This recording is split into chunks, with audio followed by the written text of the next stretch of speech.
वंदे मातरम। आप देख रहे हैं पश्चिमांचल लाइव, साथ आपके मैं हूं मनीषा शर्मा। शुरुआत करेंगे बुलेटिन की बड़ी खबर के साथ।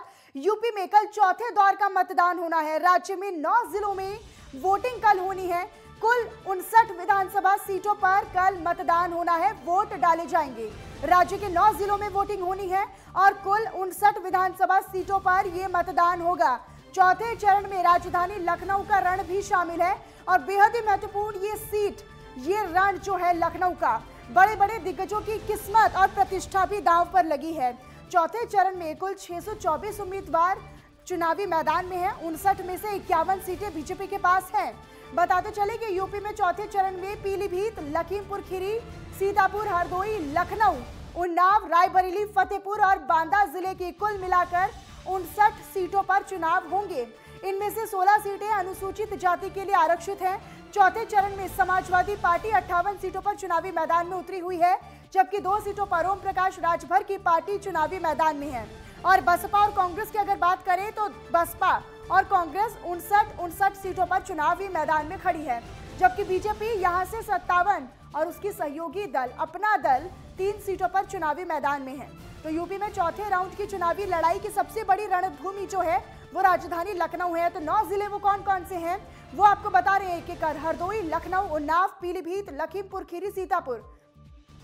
तो पीलीभीत, लखीमपुर खीरी, सीतापुर, हरदोई, उन्नाव, लखनऊ, तो ये तमाम वो 9 जिले हैं जिनका जो मतदान है इन सीटों पर होगा, इन जिलों पर होगा। तो चौथे चरण में जिन जिलों में मतदान होगा वो जिले रायबरेली है, पीलीभीत है, लखीमपुर खीरी, सीतापुर, लखनऊ, उन्नाव, हरदोई। तो ये तमाम वो 9 जिले हैं जिनमें चौथे चरण में मतदान होगा। यूपी में कल चौथे चरण में मतदान होगा। तो कल विधानसभा चुनाव के चरण में आपको बता दें कि चौथे चरण में 9 जिलों की 59 विधानसभा सीटों पर मतदान होगा।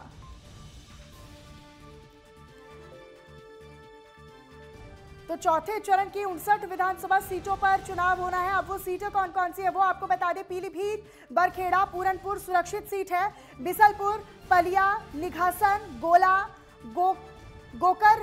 गोकर्णनाथ और श्रीनगर जो कि सुरक्षित सीट है।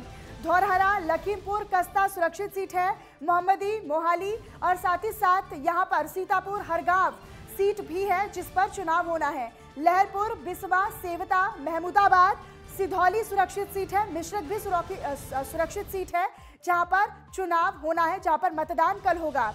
तो कई मंत्रियों की जो दाव है, जो साख है, जो प्रतिष्ठा है वो भी दाव पर लगी है। तो चौथे चरण में कल 59 विधानसभा सीटों पर मतदान होगा और कई मंत्री हैं, ना केवल यूपी कैबिनेट में मंत्री बल्कि जो केंद्रीय मंत्री हैं उनकी साख भी दाव पर लगी है। और अब बात करते हैं लखनऊ में मतदाता प्रतिशत कितने हैं वो आपको बता रहे हैं। लखनऊ में कुल 38 लाख से ज्यादा मतदाता है। राजधानी में थर्ड जेंडर की जो संख्या है वो 42% बढ़ गई है। चुनाव में दिव्यांग वोटरों की संख्या 23,050। आपको बता दें कि 80 से 90 साल के बुजुर्गों की जो संख्या है वो 49,508 है। 100 साल के बुजुर्गों की कुल संख्या तो 8,456 है और 100 साल से ज्यादा उम्र के जो बुजुर्ग हैं उनकी जो संख्या है वो 693 है। तो लखनऊ में मतदाता प्रतिशत क्या कुछ है वो हम आपको बता रहे हैं एक एक कर। 80 से 90 साल के जो बुजुर्ग हैं उनकी संख्या क्या कुछ है। 100 साल के बुजुर्गों की जो कुल संख्या है वो 8,000 के भी पार है।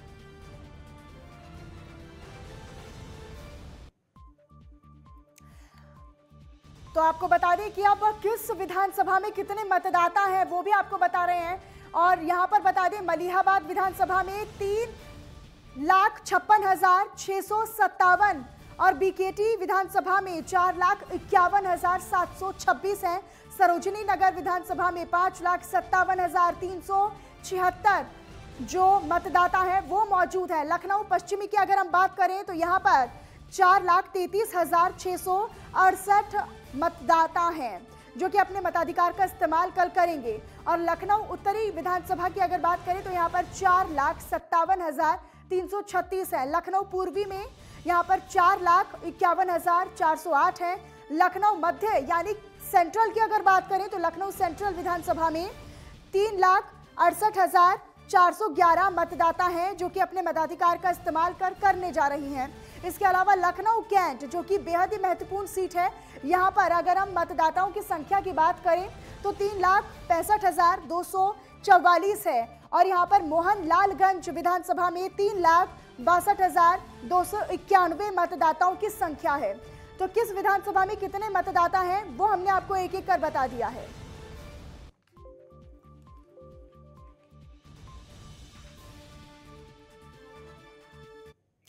और चलिए हमारे संवाददाता लखनऊ से प्रदीप आनंद श्रीवास्तव हमारे साथ सीधे लाइव जुड़े हुए। सीधे प्रदीप, आप ही का रुख करूंगी। कल चौथे चरण का मतदान होना है, अभी क्या कुछ व्यवस्थाएं, क्या कुछ आप चाक चौबंद देख पा रहे हैं? देखिए, अगर बात करें तो निश्चित रूप से कल के मतदान के पहले आज जो है सारी बूथों का निरीक्षण खुद सीपी जो कमिश्नर ऑफ पुलिस अधिकारी ठाकुर ने किया है, जिलाधिकारी ने किया है। और इसके अलावा अगर हम देखें तो निश्चित रूप से जितने भी बूथ हैं सभी बूथों पर जो है पैरामिलिट्री फोर्स को डिप्लॉय कर दिया गया है। इसके अलावा पुलिस की टुकड़ी लगाई गई है। करीब करीब पूरे लखनऊ में करीब करीब जो है 4500 पुलिस के लिए जो है चुनाव ड्यूटी का जिम्मा लेंगे। वहीं अगर बात करें तो 2100 के आसपास में पैरामिलिट्री फोर्स, वहीं अगर बात करें तो 1800 के आसपास में होमगार्ड। और इसके अलावा अगर हम एडिशनल की बात करें तो एडिशनल रैंक के कम से कम ऐसे 150 अधिकारी हैं जो चुनाव ड्यूटी में अपना सहभाग दे रहे हैं। तो कुल मिलाकर जो व्यवस्था वो पूरी तरह चाक चौबंद है। लेकिन प्रदीप, आज हमने देखा है कि चौथे चरण के, ना केवल चौथे चरण बल्कि पांचवें चरण में जिन सीटों पर मतदान होना है उनके लिए भी कवायद आज पूरे दिन हमने देखा है। प्रधानमंत्री नरेंद्र मोदी हो, मुख्यमंत्री योगी आदित्यनाथ हो या फिर अखिलेश यादव हो, हर दल, हर नेता, हर पार्टी पूरी जोर आजमाइश लगा रही है कि कहीं से कहीं तक कोई कमी ना रहे। जी बिल्कुल, अगर बात करें निश्चित रूप से आज अंतिम दिन था और सभी दलों ने अपनी पूरी ताकत झोंक दी विधानसभाओं में जो वोटर्स थे उनको लुभाने के लिए। प्रधानमंत्री नरेंद्र मोदी की रैली थी, अखिलेश यादव की रैली थी, वहीं अगर हम बात करें केशव प्रसाद मौर्य की रैली थी, जेपी नड्डा की रैली थी, राजनाथ सिंह की रैली थी और योगी आदित्यनाथ की रैली थी, स्वतंत्र देव सिंह की रैली थी। जितने भी पक्ष और विपक्षी नेता हैं सभी लोगों ने जो है अपनी जोर आजमाइश की है। अंतिम दिन आज, क्योंकि कल से जो है दूसरा फेज शुरू हो रहा है, तो निश्चित रूप से आज अंतिम दिन का इस फेज के लिए सभी लोगों ने अपने जो भी करना था। लेकिन प्रदीप, इसी बीच ये भी बेहद दिलचस्प और महत्वपूर्ण हो जाता है क्योंकि देखिए लखनऊ जो रक्षा मंत्री राजनाथ सिंह है उनका संसदीय क्षेत्र है। ऐसे में बहुत बड़ी चुनौती है कहीं ना कहीं बीजेपी के लिए, क्योंकि बहुत ही मंथन करके, बहुत ही सोच समझकर समाजवादी पार्टी ने अपना एक एक उम्मीदवार यहाँ पर उतारा है। नहीं, अगर हम देखें तो कह सकते हैं कि लखनऊ में अभी लड़ाई फिलहाल समाजवादी पार्टी और बीजेपी के बीच में दूर दूर तक नहीं दिखाई दे रही है। समाजवादी पार्टी के कुछ ऐसे विधानसभा क्षेत्र जहाँ पे समाजवादी पार्टी के जो लीडर हैं उनका चयन समाजवादी पार्टी के लोगों ने गलत किया और इसका खामियाजा समाजवादी पार्टी को भुगतना पड़ सकता है। अगर वही देखें तो कुछ ऐसे मजबूत सीट है जहाँ से भारतीय जनता पार्टी 8 वोट का सीट निकाल रही है, भारी बढ़ती सीट निकाल रही है। उसमें सरोजनी नगर लखनऊ मध्य का जो क्षेत्र है जहाँ से ब्रजेश पाठक चुनाव लड़ रहे हैं, राजेश्वर सिंह सरोजनी नगर से लड़ रहे हैं, ये दोनों जगह जो है भारतीय जनता पार्टी काफी बढ़त के साथ आगे बढ़ती हुई नजर आ रही है। ठीक प्रदीप, अपनी नजर लगातार बनाकर रखिएगा, आगे भी आपसे जानकारी और अपडेट हम अपने दर्शकों को पहुंचाते रहेंगे। बहरहाल बहुत बहुत धन्यवाद प्रदीप आपका इस तमाम जानकारी और अपडेट के लिए। रुक करते हैं अगली खबरों की तरफ। मैनपुरी के करहल विधानसभा क्षेत्र के गांव जसवंतपुर में 23 फरवरी को पुनर्मतदान होगा। तो बड़ी जानकारी आपको दे रहे हैं, मैनपुरी की करहल विधानसभा पर कल एक बार फिर से मतदान होगा। करहल सीट के बूथ नंबर 266 पर मतदान होगा। एसपी सिंह बघेल ने चुनाव आयोग से शिकायत की थी। अनियमितता पाए जाने की शिकायत चुनाव आयोग से एसपी सिंह बघेल ने की थी और बूथ कैप्चरिंग के आरोप लगाए थे। एसपी सिंह बघेल की शिकायत के बाद एक बार फिर से अब यहां पर चुनाव होगा। निर्वाचन आयोग ने निर्देश दिए हैं पुनर्चुनाव के, तो पुनर्मतदान के जो आदेश है वो निर्वाचन आयोग की तरफ से दे दिए गए हैं। तो करहल सीट के बूथ नंबर 266 पर ये शिकायत मिली थी। एसपी सिंह बघेल ने चुनाव आयोग को शिकायत की थी। जसवंतपुर में बूथ कैप्चरिंग की शिकायत की थी एसपी सिंह बघेल ने। प्राथमिक विद्यालय जसवंत नगर में कल पुनर्मतदान होगा। निर्वाचन आयोग ने निर्देश दिए हैं पुनर्मतदान के।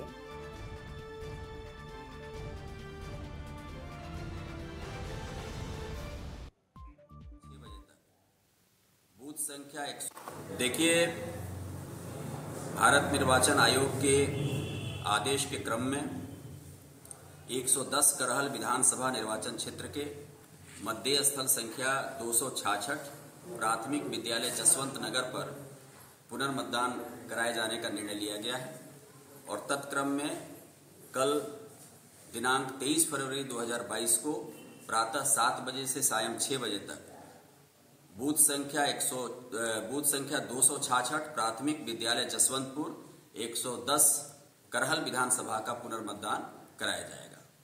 देखिए,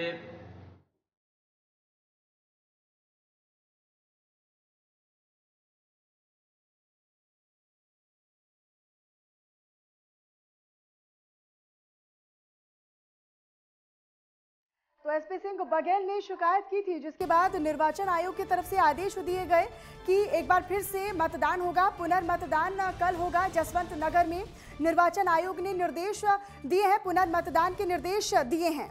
तो मैनपुरी की करहल विधानसभा सीट पर कल पुनर्मतदान होगा। इससे पहले करहल विधानसभा सीट पर मतदान हुआ, लेकिन इस बार एसपी सिंह बघेल, जो कि बीजेपी की तरफ से यहाँ पर प्रत्याशी हैं, उन्होंने बूथ कैप्चरिंग का आरोप यहाँ पर लगा दिया है विपक्ष पर, और इसी के चलते शिकायत सुने जाने पर निर्वाचन आयोग की तरफ से फैसला लिया गया, ये आदेश दिया गया कि प्राथमिक विद्यालय में एक बार फिर से पुनर्मतदान होगा। तो निर्वाचन आयोग ने पुनर्मतदान के निर्देश जो है वो दे दिए हैं। तो करहल सीट के बूथ नंबर 266 पर वोटिंग हुई थी।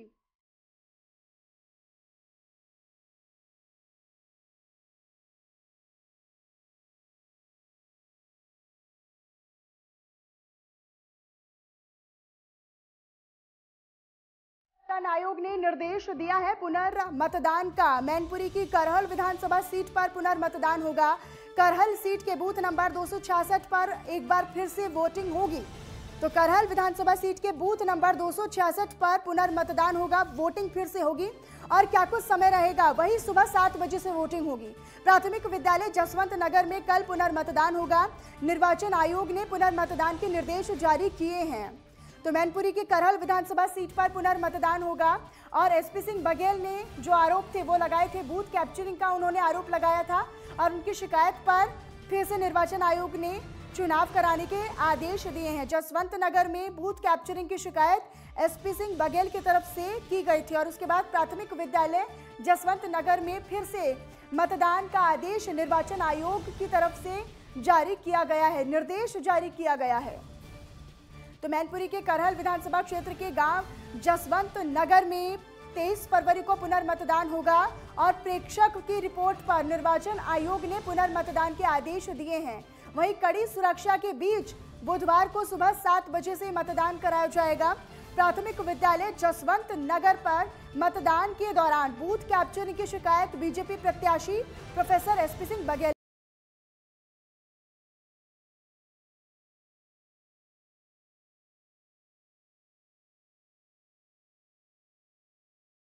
अवनीश मिश्रा हमारे संवाददाता फोन लाइन पर हमारे साथ जुड़े हुए हैं। अवनीश, मैनपुरी के करहल विधानसभा क्षेत्र में जिस तरीके से शिकायत दर्ज की गई, एसपी सिंह बघेल की तरफ से शिकायत आई, अब कल फिर से मतदान होगा। बिल्कुल मनीषा, कहीं ना कहीं आपको साफ तौर से बता दूं, ये मैनपुरी की वही करहल सीट है जो हॉट सीट बताया इस टाइम मानी जा रही है, जहां से सपा के राष्ट्रीय अध्यक्ष अखिलेश यादव चुनाव मैदान में है, तो वहीं बीजेपी से एसपी सिंह बघेल प्रत्याशी चुनाव मैदान में। 20 फरवरी को यहाँ मतदान हुआ था। उसी मतदान के दौरान बीजेपी प्रत्याशी एसपी सिंह बघेल ने बूथ कैप्चरिंग के आरोप लगाए थे। चुनाव आयोग से शिकायत भी की थी कि बूथ संख्या 266 पर जो है पुनर्मतदान किया जाए, वहां पर जो है मतदान जो हो रहा था उसमें गड़बड़ी पाई गई है। तो उसी को चुनाव आयोग ने उसी को संज्ञान में देखते हुए कल 23 फरवरी को दोबारा से मतदान होने की अनुमति दी है। और चुनाव आयोग द्वारा जो है पुलिस प्रशासन द्वारा कड़ी सुरक्षा दी गई है। शिकायत दर्ज की गई एसपी सिंह बघेल की तरफ से, किस तरह की सूचना मिली थी जिसके बाद ये शिकायत की गई निर्वाचन आयोग पर? बिल्कुल मनीषा, कहीं ना कहीं ये साफ तौर से देखा जा रहा है कि 20 फरवरी को चुनाव हुआ था, उसमें एक वीडियो वायरल हो रहा था सोशल मीडिया पर कि जो बूथ जहां बूथ बनाया था, मतदान बूथ था, वहां अंदर जाके कुछ 8 से 10 लोग वहां इकट्ठे हुए थे पोलिंग बूथ पर और वहां मतदान कर रहे थे। तो वो वीडियो जैसे ही एसपी सिंह बघेल को प्राप्त हुआ, संज्ञान में आया, उसी वीडियो के आधार पर एसपी सिंह बघेल जो भाजपा के प्रत्याशी है, उन्होंने जिला निर्वाचन आयोग से शिकायत की थी। उसी वीडियो के आधार पर जिला निर्वाचन आयोग द्वारा इस मतदान को पुनः मतदान कराया जा रहा है मनीषा। लेकिन अवनीश, क्या पहले की तरह ही तैयारियां की गई हैं यहाँ पर पुनर्मतदान जो कि होगा? क्या उसी समय घरों से बाहर लोग निकलेंगे मतदान करने के लिए? बिल्कुल मनीषा, कहीं ना कहीं जो 20 फरवरी को मतदान हुआ था उसी को देखते हुए दोबारा से वैसा ही मतदान होगा। लोग अपने घरों से दोबारा से निकलकर अपने मत का प्रयोग करेंगे। हाँ। और ये देखना होगा कि दोबारा से जो मतदान होगा वो किसके खाते में कितनी मत जाएंगे, या समाजवादी पार्टी के खाते में ज्यादा मतों से जीत होगी, या भारतीय जनता बिल्कुल पार्टी अवनीश, के क्योंकि कहीं खातों ना में कहीं जाकर। फिर से चुनौतीपूर्ण ये रहेगा, क्योंकि एक मत से जब मतदाता अपने मत का प्रयोग करने के लिए जाता है, लेकिन फिर से इस तरह की गड़बड़ी कहीं ना कहीं सवालिया निशान खड़े करती है। अवनीश, अपनी नजर बनाकर रखिएगा, आगे भी आपसे जानकारी लेते रहेंगे। बहरहाल बहुत बहुत धन्यवाद अवनीश आपका इस तमाम जानकारी और अपडेट के लिए। तो मैनपुरी की करहल विधानसभा सीट पर कल फिर से मतदान होगा। सुबह 7 बजे लोग मताधिकार का प्रयोग करने के लिए यहाँ पर निकलेंगे। जी, यहाँ पर रुक एक छोटे से ब्रेक के लिए आप बने रहिएगा नेटवर्क 10 के साथ।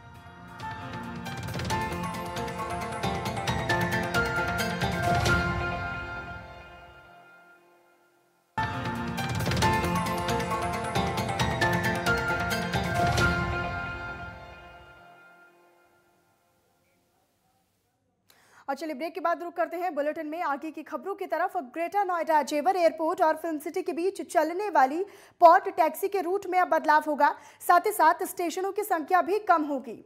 पहले इसमें 17 स्टेशन बनने थे, लेकिन अब स्टेशनों की संख्या 12 हो जाएगी। जेवर एयरपोर्ट और फिल्म सिटी के बीच और टैक्सी चलाने की तैयारी है, जिसकी डीपीआर बन चुकी है। डीपीआर में जो रूट तैयार किया गया है, जो बनाया गया है, उसमें सेक्टर 31 और 32 की जमीन एयरपोर्ट परियोजना में समाहित कर दी गई है। सीधे चले जाएंगे, आराम से पार्ट टैक्सी के जरिए जाकर के सीधे अपना देख लेंगे, अपना प्रोडक्ट देख लेंगे, उसको बनते हुए देख लेंगे, उसमें कोई वैल्यू एडिशन जो हो रहा है उसको देख लेंगे। तो इस तरह से एक इंडस्ट्रीज को भी बढ़ावा देने के लिए, एम्प्लॉयमेंट जनरेशन के लिए, एक्सपोर्ट जनरेशन के लिए ये बहुत बड़ा जो है पार्ट टैक्सी काम करेगी। और ये बहुत बड़ा अट्रैक्शन भी होगी कि आप एयरपोर्ट उतरते हैं। बिजनौर में पड़ोसी युवक ने एक युवती के साथ दुष्कर्म करने की कोशिश की। हालांकि युवती की चीख पुकार सुनकर पड़ोसी ने युवती की गला घोंटकर हत्या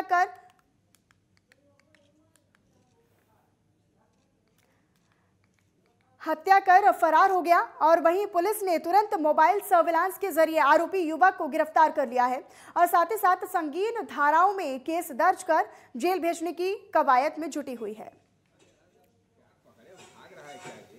लड़की इस वजह से अकेली थी कि उसके मदर फादर किसी शादी में रिश्तेदारी में दूर गए थे और दूसरे दिन आने वाले थे। उस दिन अभियुक्त के 2 छोटे बच्चे, जो एक 4 साल का एक 6 साल का, घर में सो ही रहे थे।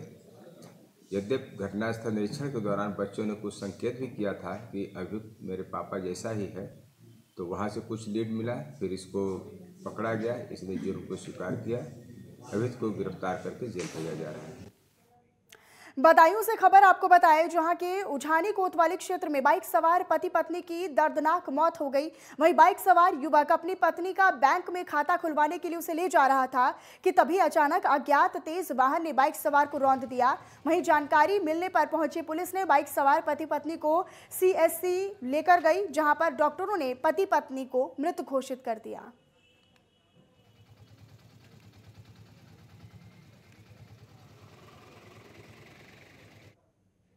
फिरोजाबाद से आपको खबर बताएं, जहां के गांव गाजीपुर के पास अज्ञात बदमाशों ने HDFC बैंक के फील्ड ऑफिसर की गोली मारकर हत्या की वारदात को अंजाम दिया और मौके पर पहुंची पुलिस मामले की तफ्तीश में जुटी हुई है। वारदात आपको बता दें कि थाना बसई मोहम्मदपुर के गांव गाजीपुर के पास की बताई जा रही है, जहां पर सोमवार की देर शाम को अज्ञात बदमाशों ने युवक की गोली मारकर हत्या कर दी। फिलहाल पुलिस मामले की जाँच कर रही है। कैसे जा रहा था आशावासी पल्ली तरफ कलई भट्टा गाजीपुर का गोली मार दी किसी और पुलिस जेका के डॉक्टर ने बहुत लापरवाही करी है। इसमें डॉक्टरों ने लापरवाही करी है ना, अगर जब रेफर किया है ना में गैस ऑक्सीजन गैस रखी ना कुछ रखा, ना अपनी गाड़ी भेजी, प्राइवेट गाड़ी में पटक दिया है जल्दी। ये कंपनी बाग में वहीं पर एक HDFC में फील्ड ऑफिसर के रूप में कार्यरत थे। वहाँ से काम करके आ रहे थे। करीब 7:30 8 बजे निकले होंगे और जैसे ही वो रसूलपुर थाना पार करते ही बसई मोहम्मदपुर के बॉर्डर पहुँचे हैं, वहाँ पर पीछे से अज्ञात लोगों ने फायर किया जिससे घायल हो गए। इनको हॉस्पिटल आगरा रेफ़र किया गया है। इसमें कई टीमें बनाकर जो CCTV फुटेज हैं रास्ते में देखे जा रहे हैं। सर्विलांस टीम की मदद ली जा रही है। फिल्म भी मौके पर आ गई है। 2 टीमों की और गठन कर दिया गया है। और वहीं गौतम बुद्ध नगर में बीते 24 घंटे में 61 लोगों की कोरोना रिपोर्ट पॉजिटिव आई है, जहां पर 86 लोगों ने कोरोना को मात भी दी है, जिसे अस्पताल से डिस्चार्ज करा दिया गया है। वहीं अब 97,809 कोरोना पॉजिटिव मरीजों का आंकड़ा पहुंच चुका है। फिलहाल 370 मरीजों को अस्पताल में इलाज के लिए भर्ती कराना पड़ा है। आपको बता दें कि अभी तक 490 मरीजों की अब तक कोरोना के कारण मौत हो चुकी है।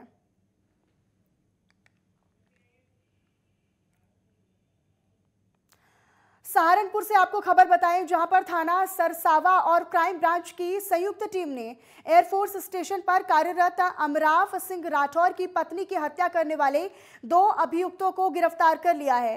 वहीं थाना अध्यक्ष सरसावा धर्मेंद्र सिंह ने जानकारी देते हुए बताया है कि एयरफोर्स स्टेशन पर सार्जेंट के पद पर नियुक्त अमराव सिंह राठौर की पत्नी पूजा राठौर 17 तारीख से लापता बताई जा रही थी, जिसकी गुमशुदगी की रिपोर्ट थाना सरसावा में कराई गई थी। थाना सरसावा पुलिस और क्राइम ब्रांच के संयुक्त टीम ने मिलकर 24 घंटे में हत्या के आरोपियों को गिरफ्तार करने में सफलता हासिल की है। इसी मामले में इन लोगों ने परवेज के साथ मिलकर, जो कि सरसावा का ही रहने वाला है, उसके साथ मिलकर ये प्लान बनाया इस महिला को मारने का। और 17 को ये लोग ले गए थे उसको, वहाँ इसको कुछ बेहोशी की कुछ दवा दी, जिसके बाद उसका गला घोंटकर उसकी हत्या कर दी और उसका जो शव है वो जगाधरी में नहर में फेंक दिया। इसमें टोटल 4 लोग इन्वॉल्व हैं, इसके सास ससुर, एक परवेज और एक मोनू नाम का लड़का, जिसमें से कि हम लोगों ने 2 परवेज और मोनू को गिरफ्तार कर लिया है, जबकि इसके जो सास ससुर हैं वो अभी बीकानेर में उनकी गिरफ्तारी के प्रयास किए जा रहे हैं। और वहीं नोएडा के सेक्टर 77 अंतरिक्ष कैनवाल सोसाइटी में एक महिला पर उसी की बेटी ने गुस्से में आकर सिर पर तवा मार दिया, जिसके बाद गंभीर रूप से महिला घायल होकर फ्लैट में गिर गई। वहीं घायल महिला को इलाज के लिए पास के ही हॉस्पिटल में भर्ती करा दिया गया, जहां पर डॉक्टर ने घायल महिला को मृत घोषित कर दिया। पुलिस ने घटना की जानकारी मिलने के बाद मौके पर पहुंची और वहीं फिलहाल जांच पड़ताल की जा रही है। कल जो मृतका हैं उनके भाई की तरफ से एक तहरीर आई है, जिसमें उन्होंने अपनी भांजी यानी मृतका की बेटी जो नाबालिग हैं, वो घर में रहती थी दोनों साथ में, उनके द्वारा उनके मां पर अटैक किया गया, जिससे उनकी बाद में इंजरी से उनकी डेथ हो गई है। उसमें जो इंजरीज़ हैं उसके चलते उनकी डेथ होना पोस्टमार्टम में रिपोर्ट में आया है। हम लोगों ने उसमें नामजद मुकदमा है, जो उनकी बेटी है उनको हम लोग जेल भेज रहे हैं और अन्य वैधानिक कार्रवाई की जा रही है। और वहीं मैनपुरी पुलिस की स्वाट टीम और भोगाव थाना पुलिस ने अंतर्राष्ट्रीय अवैध असलहा तस्कर गिरोह के 4 सदस्यों को मौके से गिरफ्तार कर लिया है। आपको बताते चले कि आरोपियों के पास से 20 पिस्टल, भारी मात्रा में कारतूस और बोलेरो कार भी बरामद की गई है। वहीं तस्करों की तरफ से आगरा, दिल्ली, नोएडा, गाजियाबाद, हरियाणा और लखनऊ के अलावा नेपाल तक के गैंगस्टर को असलहा बेचने की बात भी कबूली गई है। बताते चले कि पुलिस अधीक्षक अशोक कुमार राय ने पुलिस लाइन परिसर में प्रेस कॉन्फ्रेंस कर प्रेस वार्ता कर घटनाक्रम की जानकारी दी।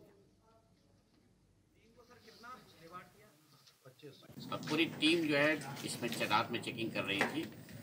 इसी क्रम में एक अंतर्राष्ट्रीय जो असलहा तस्कर गिरोह है वो फिर कब्जे में आया।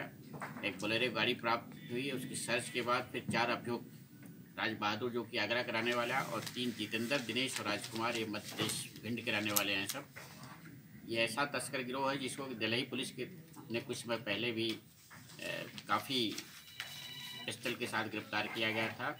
इन अभियुक्तों के पास से 20 कंट्री मेड जो पिस्टल बरामद हुई है। और चलिए फिलहाल पश्चिमांचल लाइव के इस बुलेटिन में इतना ही। देश और दुनिया की तमाम और जानकारी के लिए आप बने रहिएगा नेटवर्क 10 के साथ। जय हिंद।